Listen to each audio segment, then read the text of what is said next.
Did you know steadily.com ranks Colorado #1 in the most friendly landlord states in 2024? But guys, I don't know what they're talking about, if they're paying attention to what's going on, but you should be, because I think Colorado may find itself off of this list altogether. I just bought a rental and I'm going to share with you everything I wish I knew before turning my property into a rental here in Colorado. Now guys, I think it's an incredible way to build wealth, but there's some things that I didn't know along the way, and I want you to be aware of them before you decide to own rental property here in Colorado.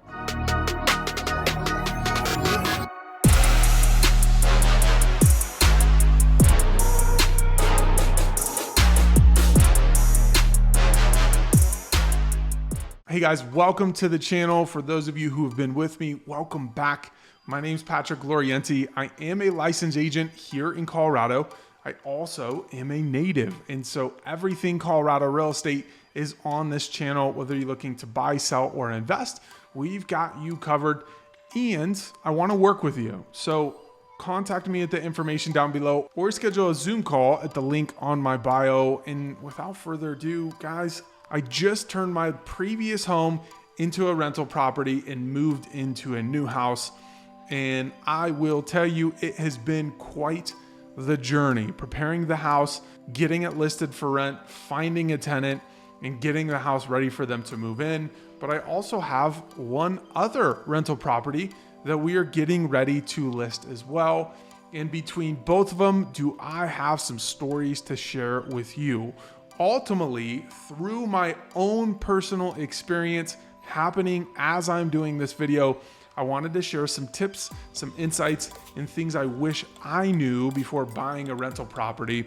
And with that, guys, I think the problem is, on paper, or the sound of owning rental real estate sounds really sexy. It sounds very lucrative, and I will be the first to say it's one of the best, if not the best ways to build wealth. But there's a dark side, let's call it, of owning rental property that doesn't often get discussed. And so I want you to, and so for those of you thinking about buying a home and then turning it into a rental property like I did, or maybe you're thinking about just purchasing a rental property here in Colorado in general, these are some things I want you to consider before making that purchase or turning your house into a rental to set you up for success. Now, I'll be the first to say, I don't regret a thing.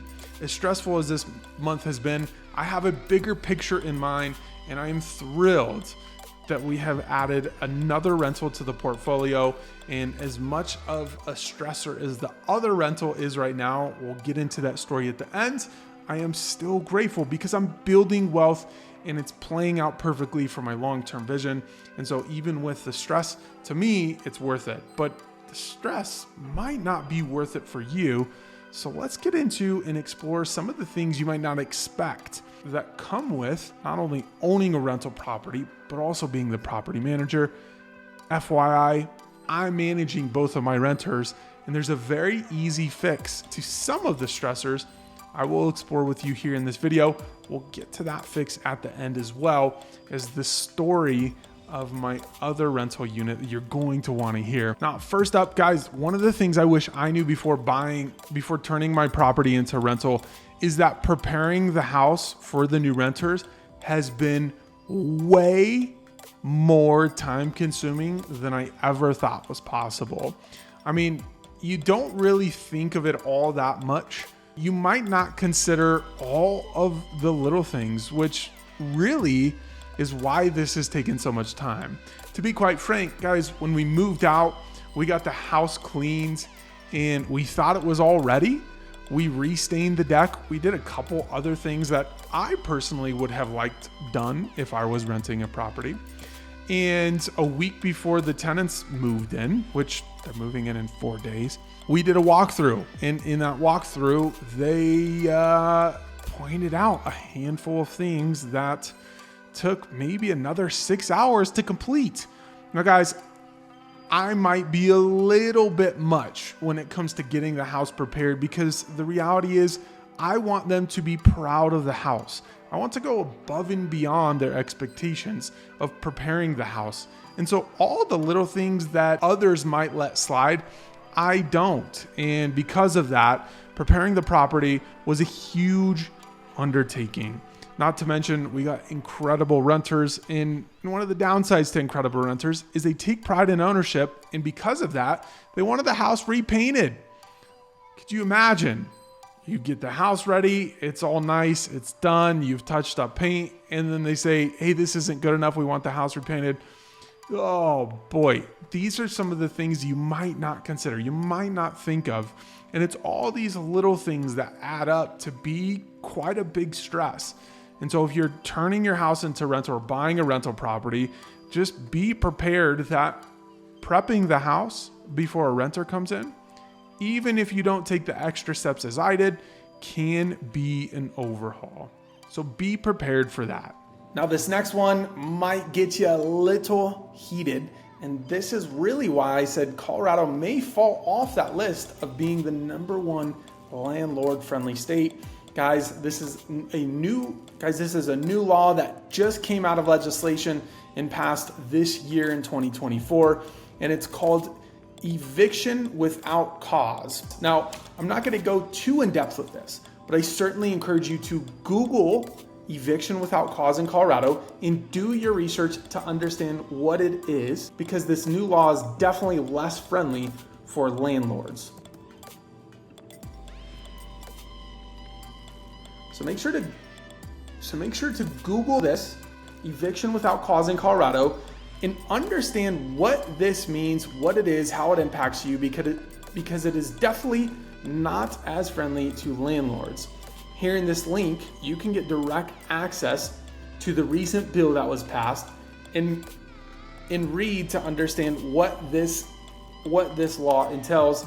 To my understanding, now please don't quote me, I just told you go do your own research, but to my understanding, it sounds as if even after your lease expires and you give them a 30-day notice, if they choose to, if they want to stay in the property and they're still abiding by the terms of the lease, making their payments, taking care of the property, you can't actually evict them without cause. Now, what does that mean without cause? Well, that's where your research is going to come in. Make sure to understand what they mean by cause. A cause could be them not making their payments. A cause could be you're selling the home. So there's ways in which you can evict the tenant if they aren't abiding by lease terms, but it is certainly something that makes the eviction process all that much more complicated. So be sure to Google and do your research on eviction without clause. Guys, the next thing I wish I knew was my rights around tenant selection, and maybe less about the rights, meaning what is my right as a landlord in terms of being able to go through a selection or filtering process of these tenants. I think it's less about that and more about just the effort and energy it takes to understand my rights, to know what I'm looking for when I'm screening tenants, etc. And so this is something I knew about, but I didn't fully understand how much effort goes into tenant selection and screening tenants, and what I can deny a tenant on versus what I can't deny a tenant on.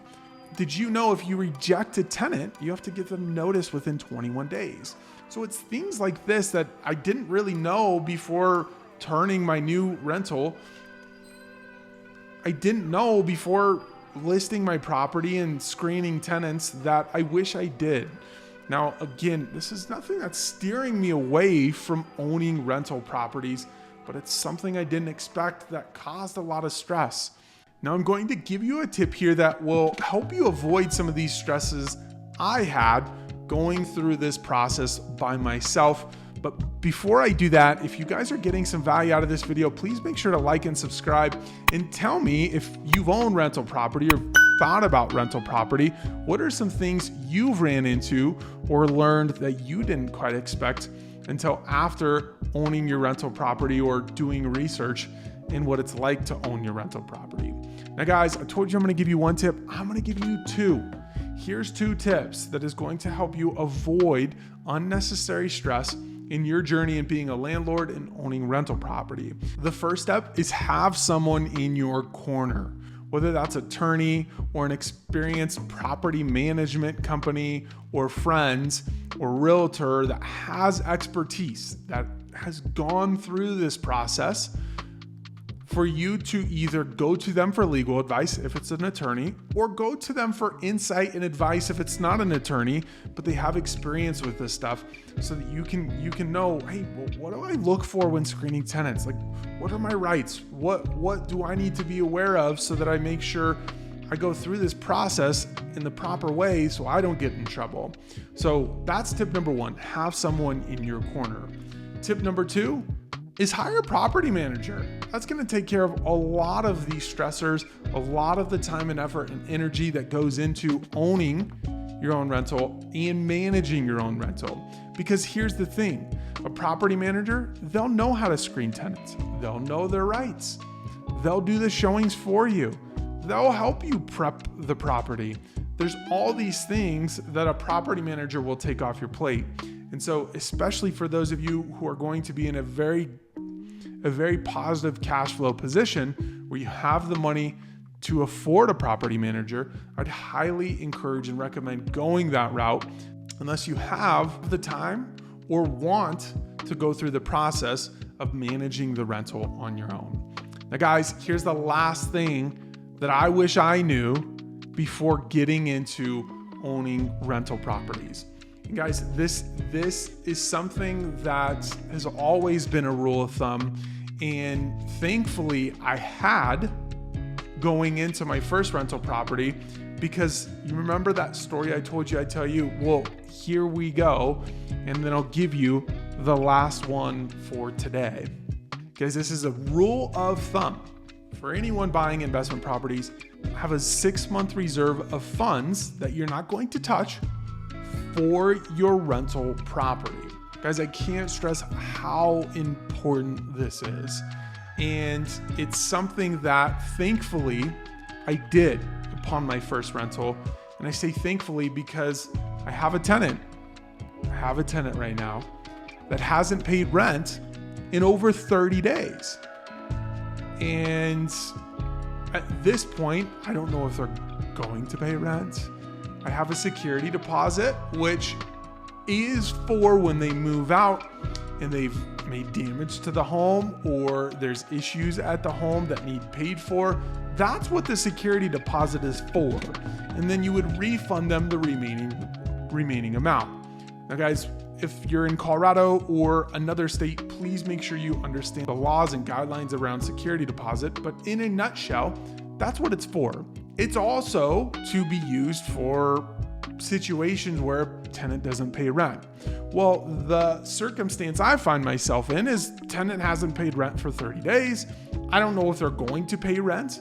I don't know if they're going to pay rent. And at this point, their security deposit is less than what they owe in rent. And so if I walk into the home after they moved out and there's other damages, I could take a loss.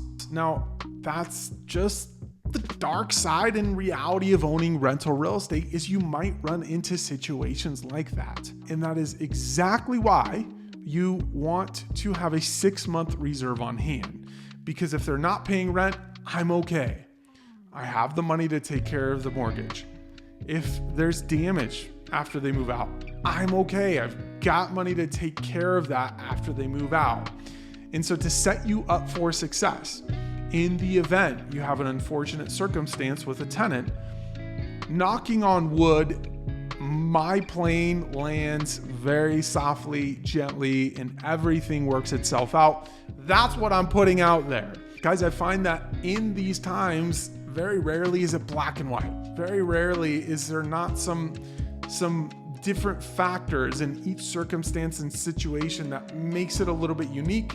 And that's the case in my situation, to where I still have faith. I have faith in these tenants that they're going to make good on the money they owe, turn the house over in really good condition. But in the event things don't work out as I want them to, I've got a 6-month reserve to fall back on, and that allows me to sleep at night and sets me up for success in owning a rental. Now guys, I could sit here for an hour and talk to you about my experiences and things I wish I knew and things I think you should know, but I don't want to keep you here for an hour. So I encourage you again, if you're buying, selling, investing in real estate, or maybe you just have some questions about owning rental property and you want my personal experience and insight, feel free to either one, comment down below, or two, reach out to me directly on the number and email that's popping up on your screen. Guys, I'm the one answering the calls, the texts, the emails, or schedule a call directly with me at the link in my bio, and we'll jump on video chat and talk everything you want to talk about Colorado real estate, rental properties, and more. Guys, ultimately, I want you to be set up for success. That's why we do this channel, provide the insights. Ultimately, being an agent for the past 10 years, and I just love on my clients. I think all this information needs to be at your fingertips, and it's not always as easy to get as somebody might think. You go on Google and there's 1,000 different articles to read. How do you know which to listen to? And it's nice to just get some personal insights and feedback. And so I hope you've enjoyed today's video. As a summary, here are the 4 things we talked about. The first being, realize that prepping your rental and getting it ready for rent is going to take time, energy, effort, and also cost. If you're buying a rental property in Colorado, make sure to understand and look up the new law, which is called eviction without cause. Know your rights when screening tenants. And last but not least, one of the best pieces of insight I could give you is make sure you have a 6-month reserve for your rental. That way you're always protected every step of the way in case things don't go as planned. I hope you've enjoyed today's video. Again, Patrick Lorienti here with Colorado Home Realty. If you're looking to buy, sell, or invest, I'm your guy. Reach out. I can't wait to connect with you guys, and we'll catch you on the next one. Cheers.